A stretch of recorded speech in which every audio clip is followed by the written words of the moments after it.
Coming in at number 5, we have Rule of Rose. The Rule of Roses came out on PS2 in 2006. Rule of Roses is a survival horror game. It was set in England in 1930. You play as a 19-year-old woman who becomes trapped in a world ruled by young girls who have established their own hierarchy and rules.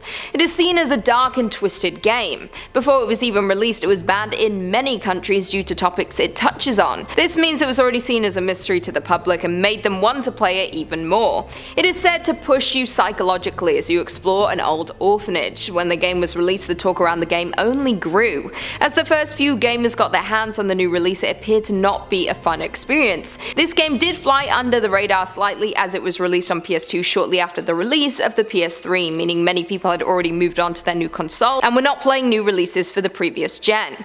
There was a couple of deaths related to the game. It was reported that they were scared to death. Although the official report is heart attack induced by stress, these deaths could be completely coincidental. However, it does seem highly suspicious that these players were on the game at the time that they passed away. The game pushed them to such fear and stress that their hearts simply gave out. Whether it is a major coincidence or the game is truly cursed, I would say that it is not worth finding out. Coming in at number 4, we have Momo. The Blue Whale / Momo game is less of a video game you start playing and more of a real-life social media game. It started in 2019, mostly in Russia. It is believed that the game was started on Facebook. There are a group of admins who use the page to give daily tasks to its members. The members are given daily tasks to complete over 50 days. It is unclear why the players keep playing. There is no clear incentive or prize that they will receive. For this reason, it is believed that those who play become cursed. This curse drives them crazy. They get paranoid, feeling like they're being followed.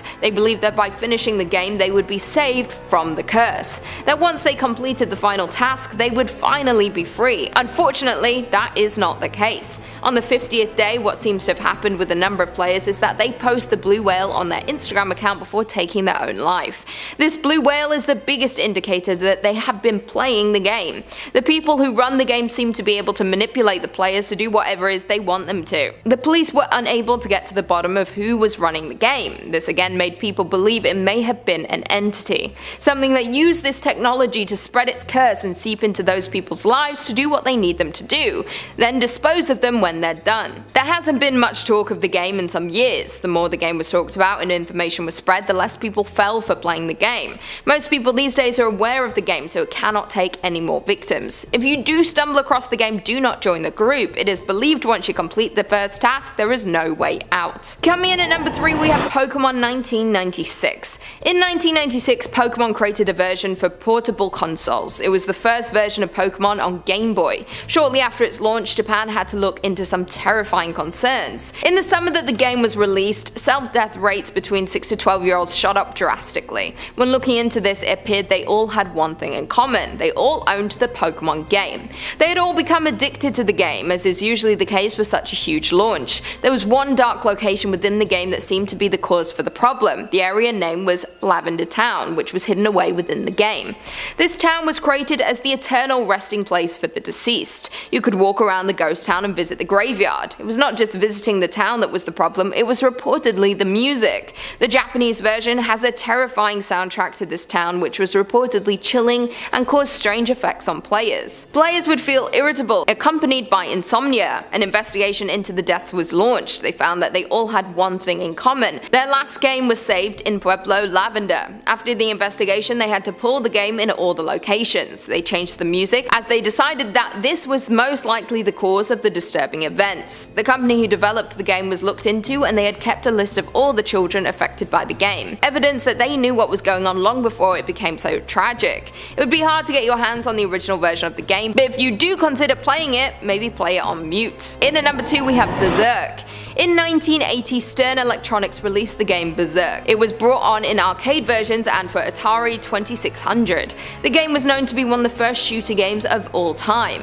The game was capitalizing on the hype around robots at the time. The premise of the game is to kill the robots and try to escape for the facility.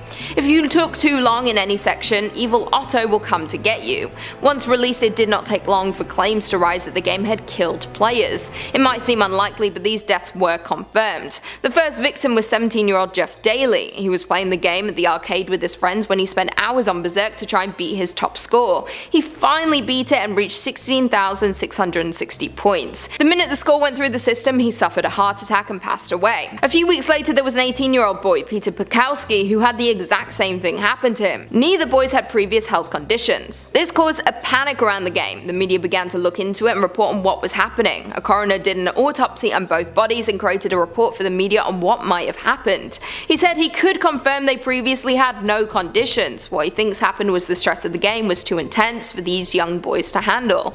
He reported that the stress triggered a heart attack. There had been more deaths reported in relation to the game, but none have been looked into like those of the first two victims. There are no reports of the arcade or Atari versions being pulled. If you did manage to get your hands on a copy and play it today, you would have to be careful. Getting this high score is not worth your life. And finally, in at number 1 we have Taboo, The Sixth Sense. Taboo was released by Nintendo in 1989 for the Nintendo Entertainment System. The game was for tarot reading. You would simply input your name and date of birth and then ask about your future. You would then receive a usual tarot reading after it draws your chosen cards. The game had a lot of symbols of religion and even nudity, things that would not get approved in a game today. They expected this game to be family friendly, that you could enjoy with everyone, but many people became disturbed by the game and what it would tell them. Parents began to feel it was not safe for their children to be playing with games like this. Particularly disturbing was the game predicting the death of a few young players. It predicted their tragic deaths at their young age. The myth is that soon after it was predicted, a number of the predictions came true. Many players took the game seriously and believed that it could in fact tell the future. The manual of the game read, "We are not responsible for what may happen when Taboo or any effect, influence or miracle that may occur in the relation to the game." The mystery of Taboo confirmed that the game announced the death of some young people, who therefore supposedly died. Nintendo did not want the talk around this game to continue. They decided to permanently remove the game from its catalogue and pull it from its shelves. Of course, no matter how much they tried to bury the game, there are still copies out there and people who remember playing the game. If you do get your hands on a copy, please be careful. Once you know how you will die, there is nothing you can do to change your fate. In at number 5 we have Killswitch. Killswitch was created in 1989 by a Russian gaming company. Only 5,000 copies of the game were made. The story follows a woman waking up in a coal mine. You follow her mission to the surface, encountering demonic inspectors, undead miners, and possessed machinery. One of the first horror games, Killswitch had a side-on viewpoint. You would find recordings around the mine that would tell you more about what had happened to the people here. There were other puzzles with long arcs, including one described as laughably complex in the form of markings on the axes of undead enemies. The markings were in code, and figuring out the cipher for this code was the second hardest thing to do in the game. You had a pet in the game named Gust. Not much is known about Gust, but the developers described them as Porto and her beloved Gust. You could switch to Gust and become invisible to enemies, but also to you as the player, so although it was useful, it was easy to lose where your own character was on screen. As mentioned before, there were only 5,000 copies of the game created, and as the first few players completed the game, the remaining copies became precious. As people started to finish the game, there were reports that the game completely destroys itself on completion. It was never confirmed if this was done to make the game more mysterious or if a virus has attached itself to the game. Players were not happy about this. You would never be able to play the game again if you enjoyed it. More than that, the more people who completed the game, the rarer it became. Today, not many people, if any, have ever played it. The game is thought to have dragged itself into extinction. It quickly gained the reputation of being cursed. In 1989, it is believed that the technology needed to program the game to self-destruct just did not exist, and if it did, it would be worth far more than the game itself. It is a mystery as to how this happened. People have since created their own safe versions of the game, so if you do fancy giving the game a go, please stick to this version. Coming in at number 4 we have Hall of Tortured Souls. Hall of Tortured Souls is an Easter egg from Windows 95. This Easter egg started a rumor in the 90s that Microsoft might be hiding satanic secrets. Hall of Tortured Souls seems like a horror game, but it was designed to give credit to the creators of Windows 95, something that clearly horribly backfired.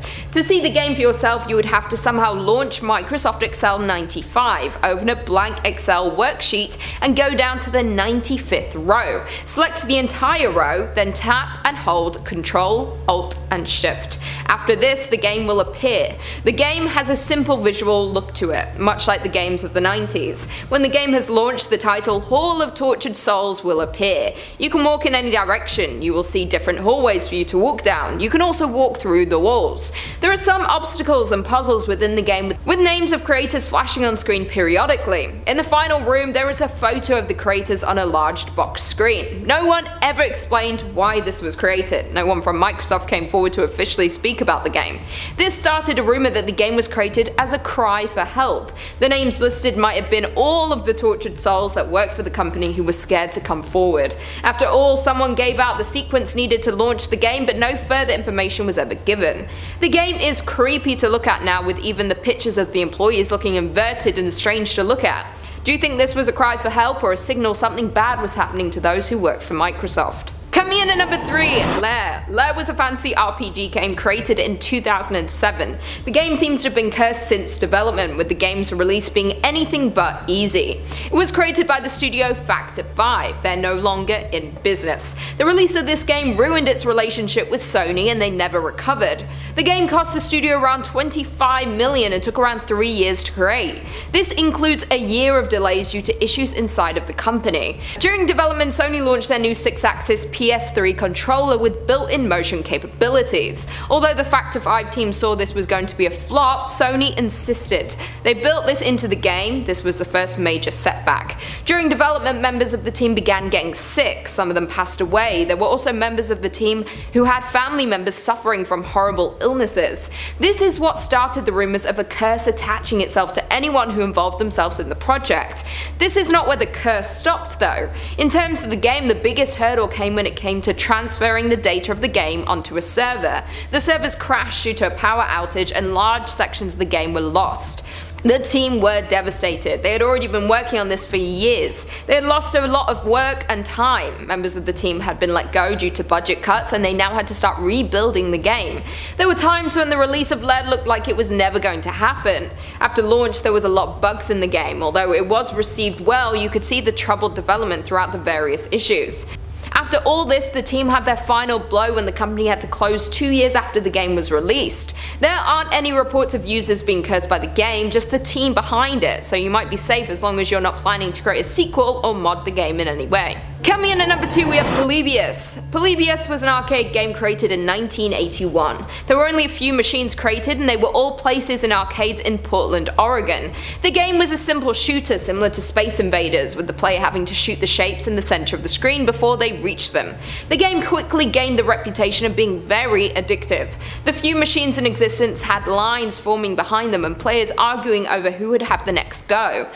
The game was only available for 1 month after claims it was causing players to get seriously ill. After the month, the games all mysteriously disappeared. Due to the flashing shapes and lights in the game, it was reported that many people who played it would suffer from a seizure. It claimed a few more players' lives. Not only did it cause seizures, but other players reported having horrible nightmares that made them question reality. Others developed such an addiction they lost their jobs, homes, and much more, all within the game being available for only 4 weeks. Who knows what more might have happened had the game been kept available to players. It was not clear at the time or now who created the games. They seem to appear mysteriously and disappear the same way. If you do want to know more, there was an investigation into what happened. The researchers created a podcast titled The Polybius Conspiracy, and they look into all of the mystery of the game, including the claims. It was a government-run experiment to see how people would react to the addictive visuals. And finally, coming in at number 1, we have Sad Satan. Sad Satan is a PC game that was first reported in 2015. It was reported on by a YouTuber who claimed they were told about the game from a subscriber. They were given a link to the website that the fan had found on the deep web. Of course, anything from the dark web is not to be trusted. The most troubling part to the whole story is that as the YouTuber Obscure Horror Corner played through the game, subscribers got more concerned for their well-being. After they posted part 4 of the playthrough, they were never heard from again. That was 6 years ago now. No one knows where they are, what happened to them. If you go to that video, there are comments from today from fans looking for them, asking if they're okay. We might never know what happened after playing this cursed game. Since he played the game, it was never found again. No one was able to find the link or uncover where the game was. People have searched high and low on the dark web and no evidence of the game has ever existed. The game itself is a hard one to describe. It seems all you can do is move around. There is no combat or interacting with objects. You simply explore the area, which is distorted and not well lit. Disturbing images flash on the screen as you move around. Obscure Horror Corner's playthrough has millions of views and comments of people desperate for answers about the game and their whereabouts. Please do not go looking for this game, and if you're out there, Obscure Horror Corner, I hope you're okay.